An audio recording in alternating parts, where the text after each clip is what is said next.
აჭარის ტელევიზიაში რეორგანიზაცია იწყება. ტელევიზიის ხელმძღვანელები ამის აუცილებლობაზე საუბრობენ, განსხვავებული დამოკიდებულება აქვთ ცვლილებებთან დაკავშირებით ჟურნალისტებს.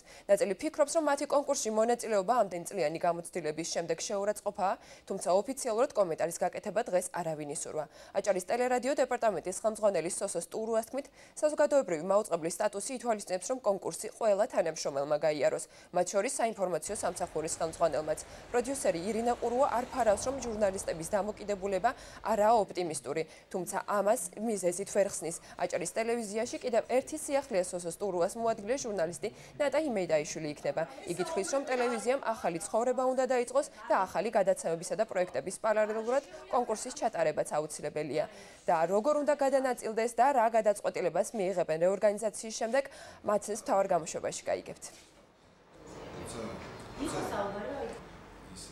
ამ რეორგანიზაციის ფარგლებში ვაპირებ, რომ უკეთრო გავეცნო სიტუაციას. პირველ თვეს თებერვალს იქნება ერთვიანი ხელშეკრულებები, რაც თავისთავად მინუსია, მაგრამ სხვა გზა არ არის. მარტიდან იქნება უფრო გრძელვადიანი ხელშეკრულებები.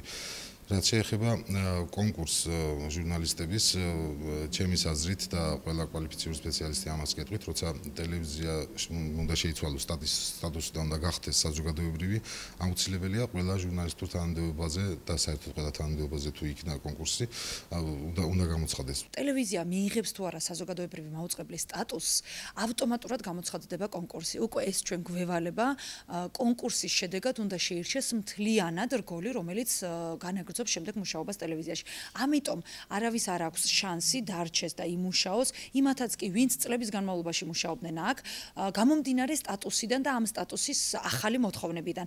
ამიტომ ვინც არ გაივლის ამ კონკურსს სამწუხაროდ თავისთავად გამოეთიშება შანსი იმისას, რომ ტელევიზიაში დარჩეს და განაგრძოს მუშაობა. უნდა ყავდეს გაიჩინოს ბევრი მაყურებელი, უნდა გქონდეს მის მიმართ უფრო დიდი ინტერესი და უნდა შეიქმნას თითქმის ახალი ტელევიზია, სანამ ისევ სტატუსს მივაღწევდეთ. და აქედან გამომდინარე, კონკურსი რა თქმა უნდა არის აუცილებელი, კონკურსით იღება ტელევიზიისა და რადიოს კარები და ეს არის ძალიან კარგი და ყველა ტელევიზია აკეთებს ამას და ახალი სისხლი, ახალი ადამიანები, ახალი სახეები მოდიან ტელევიზიაში.